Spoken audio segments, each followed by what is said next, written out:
I thought I'd speak to you about my top 5 relational wisdom tips, ideas, bits of wisdom. Top 5. Everybody say top 5? Top 5 isn't worth a lot of attention if you're 15. I'm 65. Anybody that says, here's my top 5, who is older, pay attention to. Especially if they're a thinker and a studier and a self-aware person and a researcher and a fascinating, curious person. I've added those things to my life to try and be that kind of human. So my top 5 aren't random. They're really thought through. Anything that makes to my top 5 is brutal pruning I've had to do to not make my top 5 my top 10. Just that, should I put that in or that in to make it into the top 5? You should find out what your top 5 are, or top 10 or whatever, and they'll change. These will all change, I don't know, maybe a year from now. I upgrade this list every year, maybe every 6 months, because my top 5 relationship bits of wisdom change as I do. They'll change as you do. But here's what I wanted to share with you today, because I think in the church world we have not been good on relational wisdom. We've not had great relational intelligence. We've not had great emotional intelligence, which of course affects relational intelligence. I think we've been too focused on the vertical relationship with God, and we've not been good at the relationship with each other. So the vertical has been overdone, and the horizontal has been underdone, and the horizontal relationship between us all often is left too shallow and too binary. But the relationship we have with each other is very complicated. And because you yourself are a moving target, you yourself are a work in progress, you yourself are never the same on any given day, and shouldn't be. As you grow and evolve and improve and upgrade, that's why relationships get complicated. Because we're all growing and adapting and trying to be the best versions of us, or we should be. And so you're never quite the same day to day, and it's hard if you don't understand that, because you don't have a grace and allowance for that in our relationship dynamics. All teaching on relationships in the church generally has been to do with who we are in Christ, and we've tried to use biblical analogies and metaphors to make the point, and that's all well and good. But I think God expects us to go deeper than just the relationship someone had with someone in the Bible, and dig into what's that saying to us in contemporary language.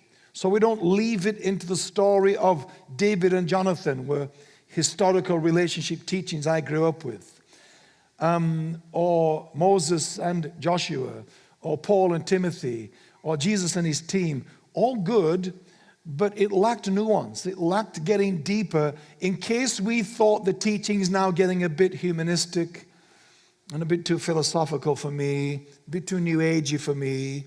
So we stayed at what we thought was thorough, but it wasn't. And I know that because I pastored for 32 years in the same church and watched people who had relationship teaching coming out their ears of that kind, whose relationships never got better.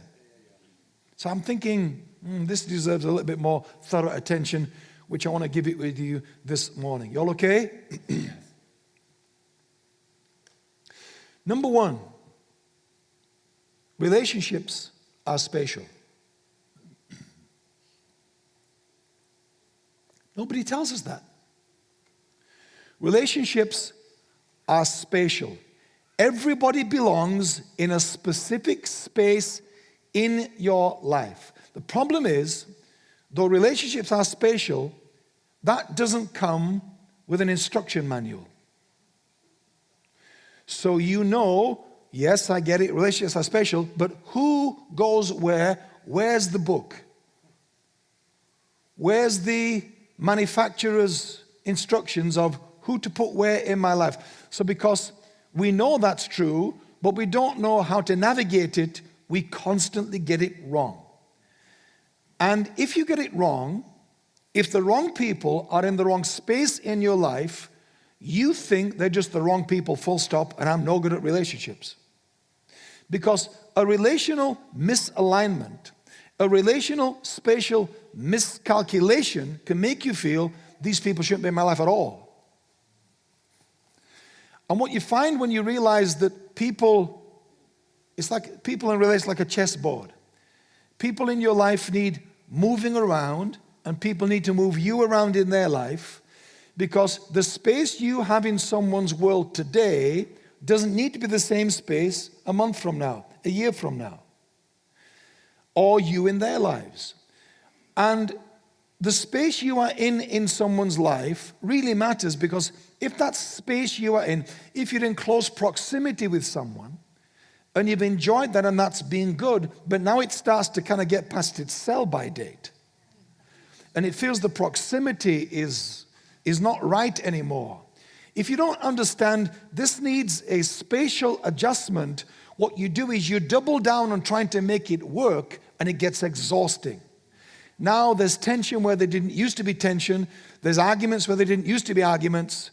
There's stuff goes underground about each other, and all it is. And then it becomes some dispute and argument and fallout. And all it may well be is that no one had the courage to say, hey, I don't think we need to be on the phone together every day. I don't think we need coffee anymore twice a week at that coffee shop. I don't think we always need to go and do that together. I think we need to now dial that down a little bit and adjust that. That was good for the time, that it was good for us both, but now it kind of feels old and a bit autopilot and a bit obligation. I'm doing it by obligation. And those are signs that the relationship will be better if you now reduce that and change the dynamic a little bit without someone feeling that you've been rude, or you've been flaky, or you've been moody, or you are cutting someone off. So we don't do it because we're afraid of that. So people stay in spaces too long, in the same way, too long, and then we don't know what to do about it. So everybody belongs in a space in your life, and you in their life. Jesus had the crowds, didn't he? And then he had the larger group of teen that he sent out. Then he had those 12 disciples, apostles. Then he seemed to have a closer relationship still with 3, and then within the 3, a closer one still with one of them called John. So it seems that he knew from day one, even though they're all in the team and they're all disciples, apostles, and they're all hand chosen, that doesn't mean they all have the same access to me, or I want the same proximity and intimacy with them all. And this is the thing about the Gospels. Never anywhere in the Gospel is there an explanation why he excluded some and included others. It's not there. It's like God saying, I need to explain that to you. I'm just including, excluding, including, excluding. But what we do is this: we can't bear the thought of excluding someone who's normally been included without lots of explanation. And the explanation you give makes it worse. Because no matter how you say it, they experience it as, hang on, what's going on here? What did you say? What? I'm not invited. Why? You don't want to hang out because of what?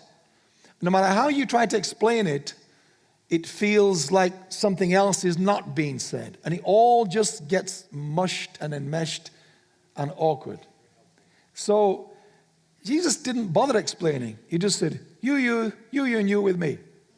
9 watch 3 go with him. And then if the 3 came back with, you wouldn't believe what we saw. Because that's what we tend to do. You wouldn't believe what we saw on the Transfiguration Mountain. What? You saw Moses? What? And Elijah? What? Yeah, and we saw the glory come down. You know what? Shut up, Peter. Shut up. Shut up. John, you tell us about it because Peter always exaggerates. You know what humans are like. Don't tell me you don't think that was part of that team with those 12 teenage guys. That's what they were. With ego. And Jesus, knowing that that's what he's dealing with, explains nothing about who he's including, who he's excluding, because he knew, and maybe he had multiple conversations with them that we don't know about, because there's more we don't know about than we do know about, where he talked some version of relationships are spatial. People come into your life for one of three reasons, I think generally. People are in your life for a reason, or for a season, or for a lifetime. People are in your life for one of three things. They're there for a reason, a season, or a lifetime, and you mustn't mix them up. If people are in your life for a season, don't cling to them to make them permanent. If people are in your life permanently, don't treat them like they're seasonal. If people come for a reason, that is, they've come to help something get done in your life, they're coming to bring an opportunity, or they're coming to bring an awareness to you, or they're coming to help you get unstuck, or whatever it may be, don't cling to them and try to drag out their involvement in your life because you feel that reason is so good, I want you always to be here in case I need that reason again. So you have to realize that the way you attach to people is usually a one-size-fits-all. I've done a lot of research over the years on human beings' attachment styles. And there's about half a dozen attachment styles we humans have. And this happens from childhood. Your attachment style is normally embedded in you, in your nurture. Sometimes nature, but in your nurture and your formative years as a baby and a toddler and a child develops an attachment style. My attachment style for most of my early life was what's called an anxious attachment style. And that was to do with my abusive background, my alcoholic, violent father.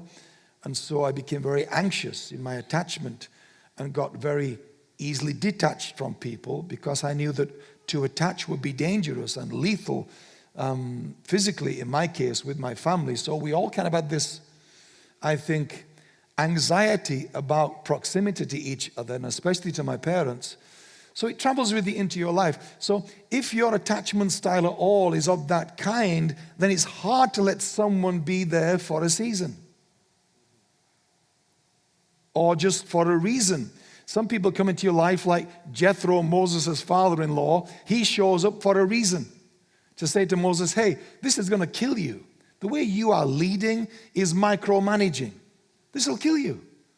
So here's a better idea. Appoint other people to do what you do. So they're not all lining up to hear from, the great leader, the great man of God. Let's get away from that culture and let's just appoint people to listen to people and give advice and give yourself a break. You're going to kill yourself. And Moses was. He literally was. He literally wanted God to kill him. He literally said one day, God, I can't do this on my own. Just take me out. You'd be surprised how many people have versions of that prayer in their life that are in the people business. Because it's exhausting. If you don't do it well, it's exhausting. So Jethro comes and says, I'm here. And then there's a funny little verse that says, and Moses kind of said goodbye to Jethro, like, see you later, get out of here.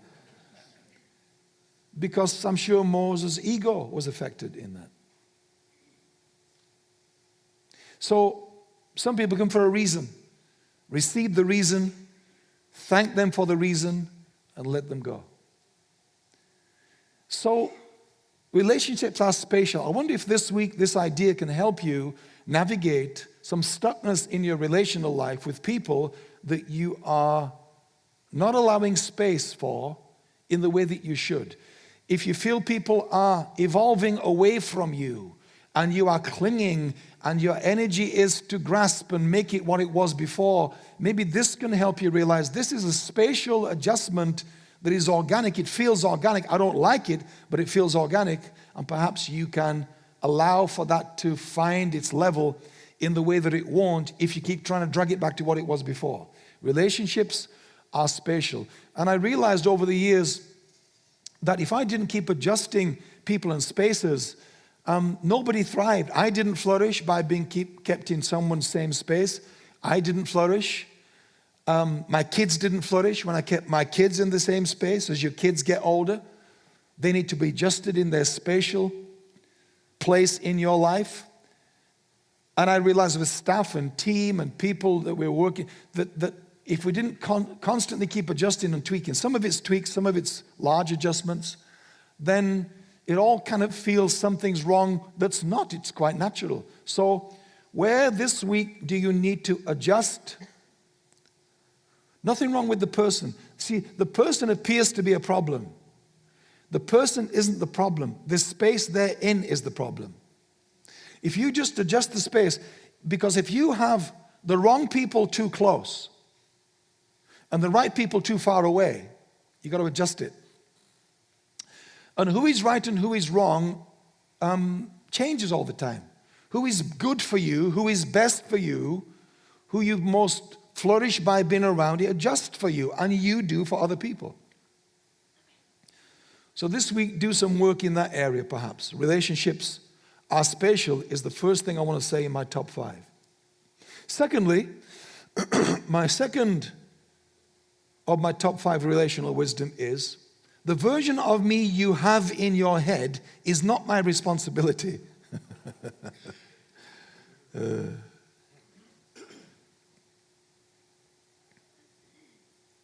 What version of you do they have in their head? And are you cool with that? And you know what version it is, because the way they talk to you and treat you and talk about you lets you know they have a certain idea of you in their mind. And if you at all behave in a way that doesn't fulfill that idea, they get upset.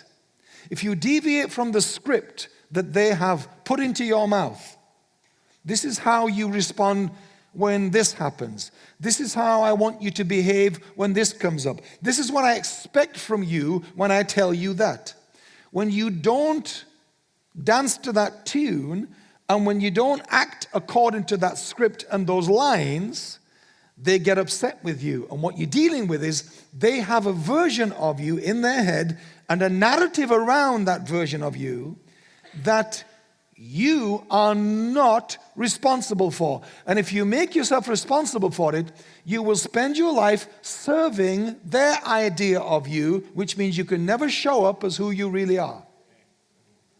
So when you're with them, before you get to their space or before you press send on the mail back to them, you're filtering yourself thinking, oh, I can't say that to her. I can't say that to him. So you're filtering yourself thinking, no, the version of me that they have would respond this way. But you know it's not authentic to who you are. And the more you do that with people, the more you're like schizophrenic. You're multiple personality disorder. Because you're trying to be the version they all have of you, and they all have a different one.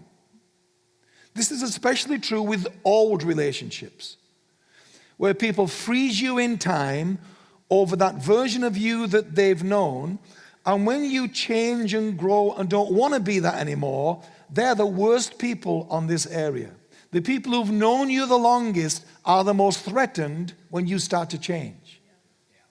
Even when they see you reading a certain book, like, what is that? What are you reading? What? You're listening to what podcast? You're going to see what? You're going to what event? You're doing what? They realize that these are things you haven't discussed with them. These are things that haven't been signed off by them. So now it's disproportionately dramatic because you didn't tell them about it. And you didn't tell them about it because the old version of you told them everything. The new version of you says, you know what? I'm not telling him anything anymore because when I tell them, what I finish up with is their version of that too. Not what I wanted it to be. So, what version do you have of someone in your head that you need to let go? Because it's not just done to us, we are doing it to each other. And so where in a current relationship, perhaps today, this week, is this a problem for you that you need to work on in your relationship life? And this is in my top 5 because I've become so aware over the years before I had language for it that this is the problem. The problem was that the church had a version of me in their minds that I was not anymore, and actually hadn't been for a long time, and either nobody notices or it's like, la la la la la la la la la. We don't want to notice he's changing. Because the way Paul's changing sounds like big changes coming around here. The way Paul's changing sounds like there's going to be some big cultural shifts and some different staffings and some different priorities in the way that we are doing. Exactly. And people that have a vested interest in nothing changing because certain changes affect their role, and if they've attached identity to that role, which ego does, and you're making decisions that mean their role isn't needed anymore, then all hell begins to break loose under the guise of spirituality. And nasty stuff starts to emerge, but really, there's no need for it. It's just part of, and this is why, because we've taught relationships in a religious bubble, then we can't do this stuff. Because we taught it's covenant. People said to me, I thought we were in covenant. Meaning, you can't ever change anything about us. I thought we broke bread together. We stood together through difficult times. I was there for you. And now you're talking in a way that you don't appreciate it anymore. So the version of me they have in their head is this eternally indebted person to what they did for me. And the moment you tamper with that, suddenly the relationship is in crisis, and it's really not. It's only in crisis if you park up on that version, and when it's threatened, you think something bad's happening, and it's really not. So when leaders change and leaders start to reinvent and upgrade themselves, everything around them changes. Their marriages change, their relationships change, their families change, their health changes, their appearance changes. Why shouldn't everything else change that they're attached to? It's a really good thing. And if you allow me the space as a leader, if I was the pastor of this church and you allowed me space to grow and reinvent and tweak and change things so that we keep progressive and growing, if you allowed me that, then I'm going to allow you that. But because leaders have been controlled by people, leaders keep dancing to the tune that they all keep playing. Leaders stay the version that they have of them in their minds. And so what leaders start to do is, because I can't be the version I want to be, I'll bring a visiting speaker in. I did this in my church. I brought visiting speakers in that I felt would say something I didn't know how to say, I didn't have the courage to say, on the back of which I would build. And I realized what I was doing was, I don't need the visiting speaker. I know exactly what needs to be said, and I should be saying that myself. I didn't have the courage to talk to the church openly because of what I said in the first service, which is what Josh said about get a hold of that. I hope you do, to put some of even this stuff in context. I didn't have the courage to be open with the church about how much I was changing and how much I just didn't want to do a lot of stuff anymore. I hated pastoring because of all the stuff involved in pastoring that I wasn't built for. But if the version of pastor you have in your head says that he should do this, this, this, and this, and I'm not built for this, this, this, and this, I'm built for other things, which are going to be good for you too. I'll get someone else to do all the stuff I hate doing, and you won't feel any less cared for. But if the version of me, I said to people, if you're in hospital sick and I'm coming down the ward, you better be concerned because there's something they ain't telling you. If you see me coming, it means you're going to be dead tomorrow. Because I hate hospital visitations. I hated it. Because I'm an introvert. And what kills introverts is small talk. What's hospital bedsides? Small talk. But I had people in my church that loved hospital visiting. Loved it. I'm like, yes, tag, you're it. Go. They loved it. But people would be in hospital, for a couple of weeks. All our hospital visitation team would love on them for 2 weeks. Never without a person visiting. First time I saw them, you never visited me, did you? No, but 20 other people did. Yeah. Didn't matter. The version of me in their head was, I should have been there. Yeah. And when I wasn't there, they felt there's no love in this church anymore.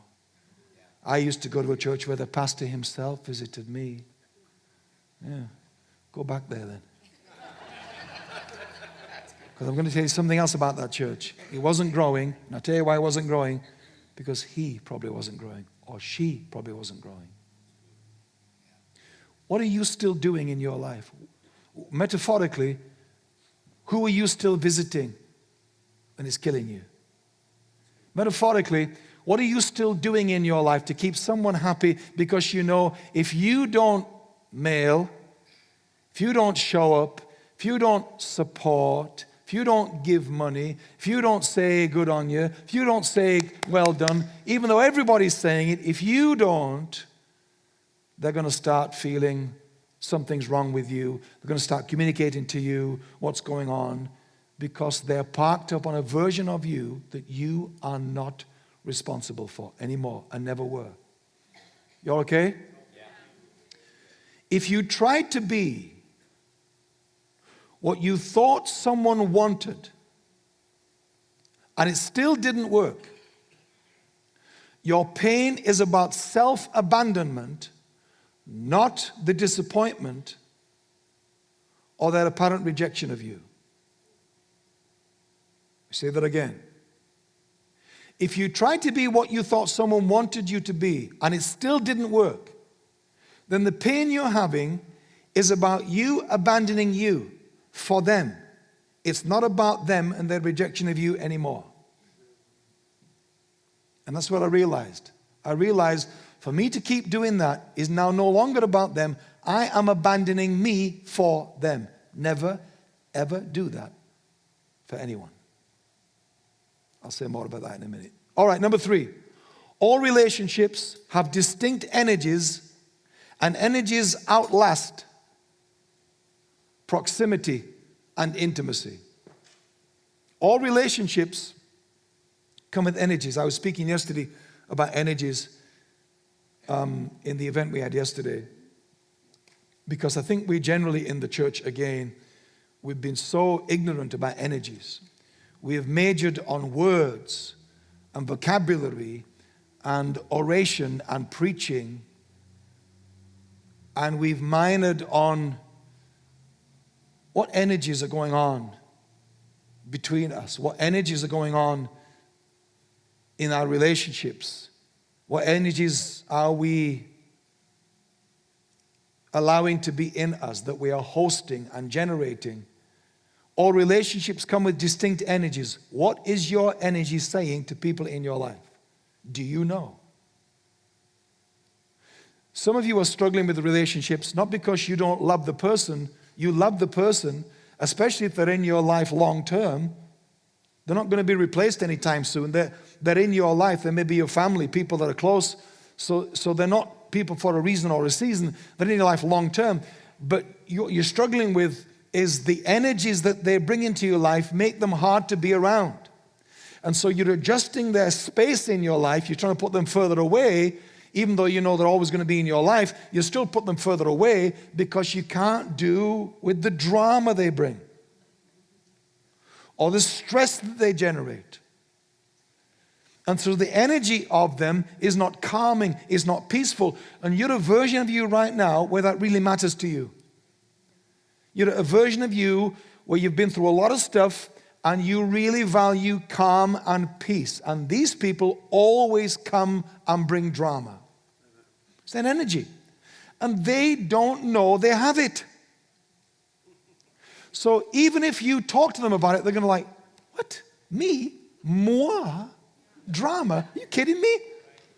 Here's what they said to you. No one's ever said that to me. Once they say that to you, you know it's going to go bad from here on. No one's ever said that to me. Every dog, by the way, came into my mind. Every dog that's ever bitten me, I used to have a job delivering stuff to people's homes. Every dog ever bitten me, the owners always said, that dog's never bitten anybody before. I'm like, how the hell does that help? How does that help me to know that? It bit me. That's all that matters. That I'm the first one isn't some kind of privilege. So when they say, no one's ever said that to me. Well, it's time someone did, because all energies linger beyond proximity. When you leave them and they're not in your proximity anymore, their energy is. It's kind of like playing a sport or doing a marathon. Or I've heard professional dancers talk about this. When they're laying down, they feel like the legs are still moving. So you're not doing that anymore. You're not in the proximity of it anymore physically, but it lingers. Energies linger. So even though you're not around them, which alleviates it a little bit, the energy that deposits itself in you continues. So it took me a long time to learn this. I think, what is it about that person? What is it? Because they're good people, they're lovely people, I love them, but I'm always left with this discomfort and this edginess. And it takes me a while to kind of detox from them. What is that? How do I even broach that with them? Because they're so oblivious to it, as most of us are about our energies.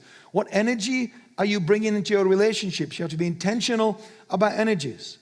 And that's why, let me say this to you.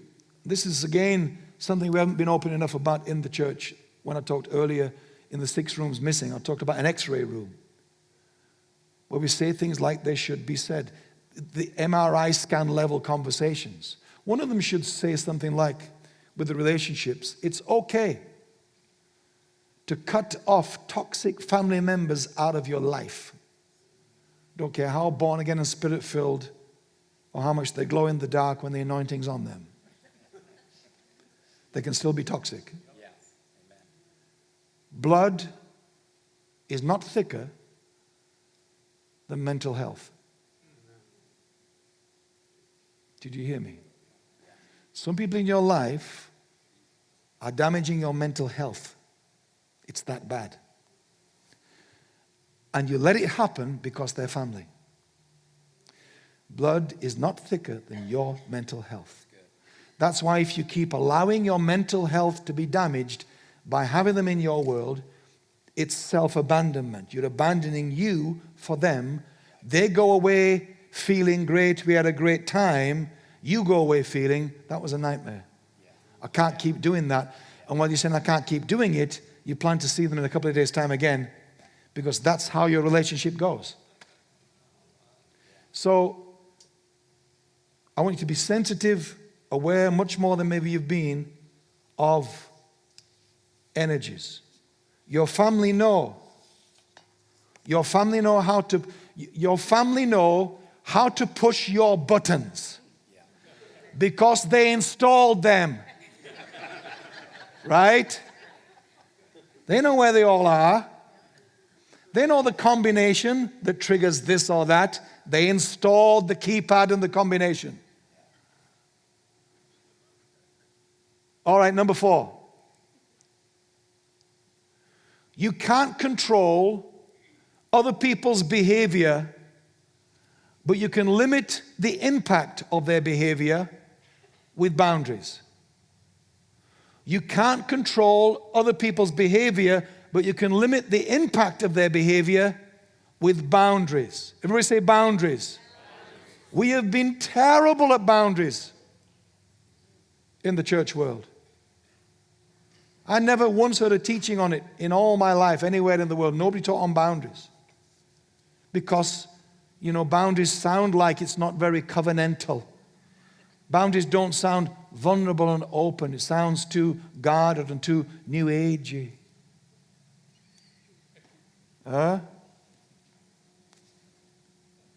You can't control their behavior. So stop trying to Jedi mind trick people into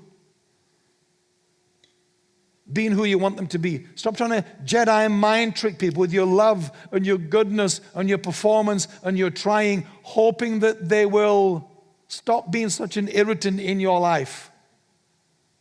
Stop it. Stop trying to love the red flags out of people. And just get some freaking boundaries. A boundary will do it. They won't like it. You won't like it. But it will protect you. And if the relationship doesn't survive the boundary, what did you have anyway? How good was that relationship? If it won't survive you saying, no, I don't want this, no, I'm not doing that anymore, no, I don't want to be there and involved in that and go there, I don't want to be around that conversation, or whatever your boundary is, and it doesn't survive that, then what did you really have between you? Well, we were in covenant. Exactly. All that covenant stuff is cheap and worthless if it won't stand a boundary conversation. That's what I mean. We pride ourselves on being deeply connected because we're in covenant, and then one simple confrontational conversation, whoa, what? So many crybabies in the church, in this area, seriously. Some people I used to teach in the church, some of you are like a canoe. Some people are like a canoe. You know, when you try and get into a canoe, and you're trying to get into it, and the moment you touch it with your toe, it starts flopping around, just the canoe. Some people are like that. The moment you even touch the issue with your toe, they start flipping around. You think, my God, this is just a touch. I'm going to try and get in it in a minute. This is a disaster. So you think, well, I'm not going to touch that again. Other people, emotionally, are like a battleship. When you step on them, not a ripple. Because they've done the work internally to become so stable, so evenly keeled. They be like battleships do. You know, battleships deliberately, they build in reinforced, armor-plated walls in the ship to take what's called recoil. So that when that battleship fires a gun and the gun recoils, it doesn't affect the ship. It's built to absorb the vibrational power of the recoil or the firing of the shell. Those are the best humans in the world. To know that you'll die alone was Jesus. To know you'll die alone while one of your guys is saying to you, you can count on me. You know he's going to deny you 3 times in a couple hours. To know that somebody's pledging undying love, and to know that you'll die alone, and to take that recoil and carry on with what your destiny is. Wow. So, some of you are exhausted in relationships because you're trying to control, Jedi mind trick people into loving you. Just experiment this week with a few boundaries. You can't control the uncontrollable. It's just exhausting. Boundaries won't make someone spontaneously combust into who you prefer them to be. But they'll limit the impact of who they are in your life. Some people are only in your life and their foolishness and their drama is only in your life to teach you to create boundaries. That's the reason they came. Some people came into your life and they are so drive you nuts. Their gift to you, the reason they came is to teach you, I need some freaking boundaries in my life. Seriously. And once they've come and you take that lesson and you create boundaries, they go. Yeah, that's good. Boundaries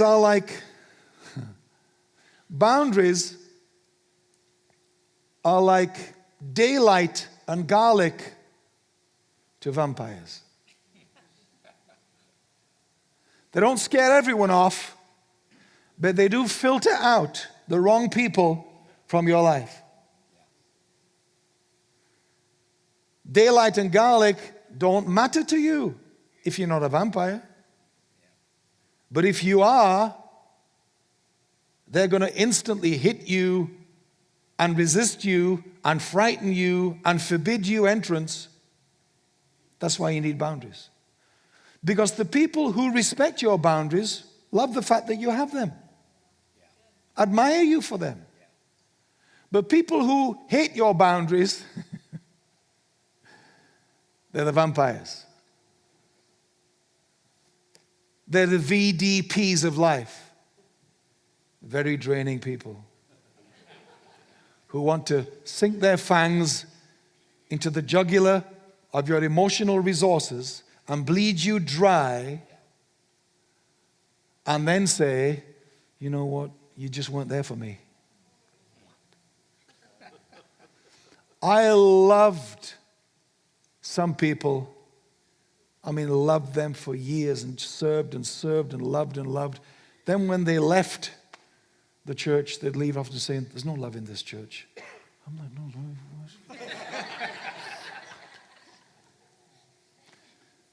Boundaries.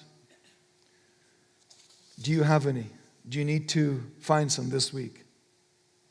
Some of the people you need boundaries for the most are the ones you keep telling yourself are well-meaning people. Well, they're well-meaning. They're nice people. They're good people. They're well-meaning. Stop it. You keep justifying their rudeness, justifying their violation of your boundaries because, she's well-meaning. She's got a good heart. Yeah. A good heart can still kill you. So don't do that. The people in your life, I love her. I love my mom. She's well-meaning. Yeah, some of you, your mom's killing you because she's toxic, or your dad, or whatever it may be. That's why I said earlier, blood is not thicker than your mental health. When we decide someone's nice or well-meaning, we choose to suffer it out. We suffer it out. Stop suffering it out because you've said this person's well-meaning when what the truth is, they are a boundary-violating human in your life. I need to stop suffering it out, draw a line, and cut that energy out of your life. Because the longer you don't do it, the sicker you will get, the more emotionally toxic you will get by tolerating it. Lovely, and nice doesn't cancel out incompatibility and unmet needs. So stop making that equation be something it's not. Number 5, and finally, never make your emotional home in another human being. I've done this so many times in my life, especially because of the covenant stuff, which makes you feel you're safe to do that, and you're not. Never make your emotional home in another human being. If I make you my emotional home, I give you the power to make me homeless. Because on the day you decide to abandon me, betray me, hurt me, and I've put my emotional eggs in your basket, I throw my emotional dependence in your bank. I put my emotional well-being in your hands, and you abandon me, reject me, betray me. I am rendered instantly homeless in that moment. It's like I was kicked onto the streets. I have no address because you were my address. You were my home. That's why Jesus was able to die alone, because he didn't put his emotional home in any of them. Didn't put his emotional home in Peter's overpromising what he couldn't deliver. So some of you are struggling because you have done that. I have done that too. I put my emotional home in the leaders over me. I got confused between them and God. And then when they treated me in a way that I perceived as rejection and abandonment, I went into a crisis and a meltdown for months on end, wondering, how do I get back in to that home? They were never my home. You are your home. You are your home. And you have to come back home to you and never, ever again contract out your emotional health to another human being. Don't do that. All right. Top 5. There you go. Let me pray for you. Then I'll mention a couple of resources and get out of your way. You okay? Father, thank you for